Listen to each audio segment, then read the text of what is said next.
প্রিয় অষ্টম শ্রেণীর শিক্ষার্থীরা, আশা করি তোমরা সকলেই বেশ ভালো আছো। আজকের ভিডিওতে আমি তোমাদের গণিত বইয়ের অনুশীলনী 2.1-এর 15 এবং 16 এই দুইটা অঙ্কের সমাধান করব। এর আগের ভিডিওগুলোতে আমি 1 থেকে 14 নম্বর অঙ্কের সমাধান করে রাখছি, তোমরা চাইলে সেই ভিডিওগুলো দেখে আসতে পারো। তো প্রথমেই চলো 15 নম্বর প্রশ্নে কি আছে দেখি। রড্রিক গোমেজ 3 বছরের জন্য 10,000 টাকা এবং 4 বছরের জন্য 15,000 টাকা ব্যাংক থেকে ঋণ নিয়ে মোট 9,900 টাকা মুনাফা দেয়। অর্থাৎ সে 10,000 টাকা এবং এখানে 15,000 টাকা ব্যাংক থেকে মুনাফা ঋণ নিছে। একটা 10,000 টাকা নিছে 3 বছরের জন্য এবং 15,000 টাকা নিছে 4 বছরের জন্য। তার মানে টোটাল সে 25,000 টাকা মুনাফা ঋণ নিছে। অর্থাৎ এখানে আসল নিয়েছে, আসল টাকা হলো 25,000 টাকা, মানে 10,000 আর 15,000 টাকা, এবং মোট ঋণ নিয়ে মোট মুনাফা দিলেন 9,900 টাকা। অর্থাৎ 25,000 টাকার উপরে সে 9,900 টাকা মুনাফা দিছে। উভয় ক্ষেত্রে মুনাফার হার সমান ছিল হলে মুনাফার হার নির্ণয় করো। তো আশা করি তোমরা প্রশ্নটা বুঝতে পারছো। এবার দেখো, প্রথমে আমার প্রশ্নে কি দেওয়া ছিল, যে আসল দেওয়া ছিল, আসল মানে প্রথম অংশে দেওয়া ছিল আসল 10,000 টাকা, আসল পি সমান সমান 10,000 টাকা, এবং সময়টা ছিল 3 বছর, অর্থাৎ সময় এন ইকুয়াল 3 বছর। মুনাফার হার তো দেওয়া নাই, এটাই আমার বের করতে হবে, তাই এটাকে আমরা আর ধরে নিলাম। তাহলে মুনাফা হার ইকুয়াল আর, ব্র্যাকেটে লিখে দিলাম ধরি। এরপরে দেখো, এখন আমরা এই 3 বছরের জন্য মুনাফা নির্ণয় করব, বের করব। 3 বছরের জন্য মুনাফা সূত্র কি, I equal to P N R অথবা পি আর এন, যেভাবেই লেখো। তাহলে পি এর মান 10,000 গুণ এন এর মান 3, মানে সময় 3 বছর ছিল, এবং আর আরই রাখলাম, আর এর তো কোনো মান নাই, ভ্যালু নাই। 10,000 এর সাথে 3 গুণ করলে হবে 30,000 এবং আর গুণ হয়ে যাবে, অর্থাৎ 30,000 আর। আবার দেখো, পরবর্তী ক্ষেত্রে আবার আসল কত টাকা ছিল, মানে 15,000 টাকা ঋণ নিছিল, অর্থাৎ এখানে আসল 15,000 টাকা। আসল পি ইকুয়াল 15,000 টাকা, সময় এন ইকুয়াল 4 বছর। পরের অংশটা কিন্তু সময় 4 বছর ছিল, এবং এক্ষেত্রেও মুনাফার হার দেওয়া নাই। তো মুনাফার হার এক্ষেত্রে আমি আর কে ধরে নিলাম। মূলত মুনাফার হার দুই ক্ষেত্রেই সমান, মানে প্রশ্ন তো বলেই দিছে যে মুনাফার হার সমান। তাহলে মুনাফার হার এখানে আর ধরে নিলাম। 4 বছরের জন্য মুনাফা I equal to P N R, P এর মান 15,000 টাকা এবং এন এর মান 4, আর আরই থাকলো। 15,000 সাথে 4 গুণ করলে 60,000 হবে, এবং আর এর আরটা থাকলো, তাহলে 60,000 আর। এখন প্রশ্নে একটু খেয়াল করো, একটু এখানে বুঝো যে 10,000 টাকা এবং 15,000 টাকার যে মুনাফা, মানে 10,000 টাকার যে মুনাফা এবং 15,000 টাকার যে মুনাফা, দুইটা মিলেই তো 9,900 টাকা, তাই না?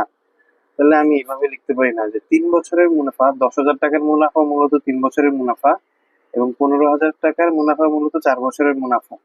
3 বছরের মুনাফা যোগ 4 বছরের মুনাফাই তো মোট মুনাফাটা, তাই না? তো 3 বছরের মুনাফা হইতেছে 30,000 আর, এবং 4 বছরের মুনাফা হইতেছে 60,000 আর। তাহলে মোট মুনাফা দিতে হইতো 9,900 টাকা। তো 30,000 আর এবং 60,000 আর, মানে 90,000 আর সমান সমান 9,900, এবং এই 90,000 কিন্তু আর এর সাথে দেখো গুণ অবস্থায় আছে। তাহলে এই 90,000টা যদি পক্ষান্তর করি, তাহলে সেটা 9,900 সাথে এখানে ভাগ হয়ে যাবে। হ্যাঁ, এরপরে দেখো আমরা মূলত কি বের করবো, মুনাফার হার। তাহলে আর ইকুয়াল এত। মুনাফার হার যখন আমরা বের করব, তখন কিন্তু অবশ্যই 100% দ্বারা গুণ করতে হবে, এটা অবশ্যই করতে হবে। তাহলে 9,900-কে 90,000 দ্বারা ভাগ করে,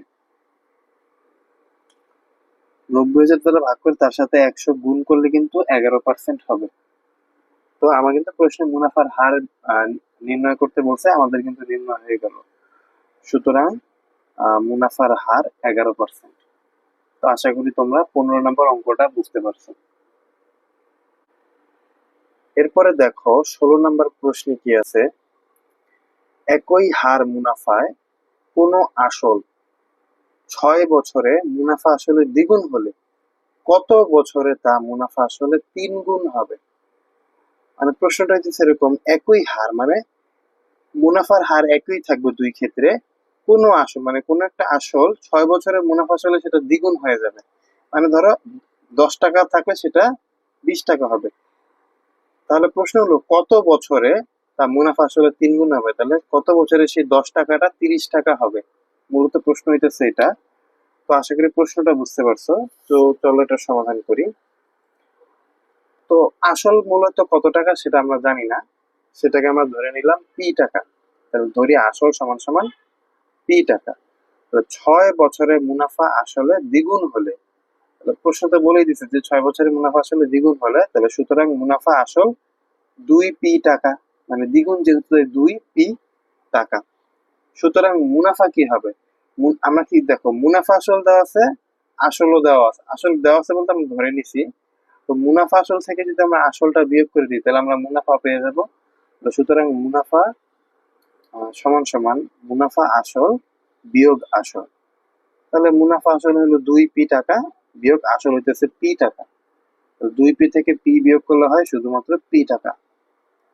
আবার প্রশ্নে বলছিল কি যে মুনাফা আসল 3 গুণ হলে, যদি মুনাফা আসল 3 গুণ হয় তাহলে মুনাফা আসল 3 গুণ হলে মুনাফা আসল কত? 3p টাকা। 2 গুণ হলে 2p টাকা হইতে পারলে 3 গুণ হইলে কি 3p টাকা। সুতরাং এক্ষেত্রে আমরা মুনাফা বের করি। মুনাফা সমান সমান কি? মুনাফা আসল বিয়োগ আসল। তাহলে মুনাফা আসল হচ্ছে 3p টাকা এই যে, এবং আসল ছিল p টাকা। 3p থেকে p বিয়োগ করলে হবে 2p টাকা।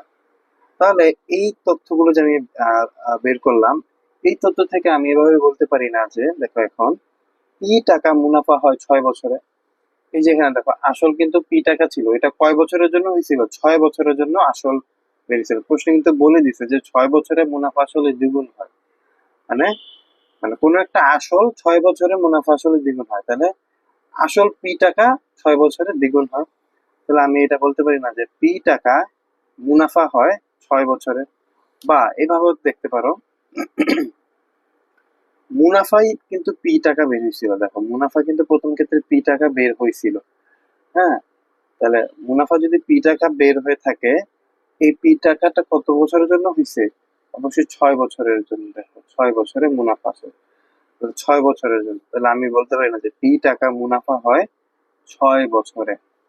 সুতরাং 1 টাকা মুনাফা হয় কি? অবশ্যই আরো কম হবে, 1 টাকায় কম হলে সেটা ভাগ হবে। তাহলে 6 ভাগ p বছরে। এবার দেখো 3 বছরের 3 গুণ হওয়ার জন্য সেটা কি হয়েছিল? 2p টাকা। 3 গুণ হওয়ার জন্য সেটা হয়েছিল 2p টাকা। তাহলে আমরা লিখি সুতরাং 2p, মানে 2p টাকা মুনাফা আর কি। 3 বছরে 3 গুণ হওয়ার জন্য মুনাফা আসল 3 গুণ হওয়ার জন্য মুনাফা হয়েছিল 2p টাকা। তাহলে সুতরাং 2p টাকা মুনাফা হয় কি আরো বেশি হবে, 6 ভাগ p। এটা ছিল হচ্ছে 1 বছরে, তাহলে 2p টাকা কি আরেকটু বেশি হবে, বেশি হলে কি গুণ হবে, তাহলে গুণটা কি উপরে হবে। তাহলে p আর p কাটাকাটি যায়, তাহলে 6 আর 2 গুণ করলে হয় 12 বছর। উত্তর 12 বছরে। তার মানে 12 বছরে ওই মুনাফা আসলটা 3 গুণ হবে। তো আশা করি তোমরা 16 নম্বর অঙ্কটার সমাধান বুঝতে পারছো।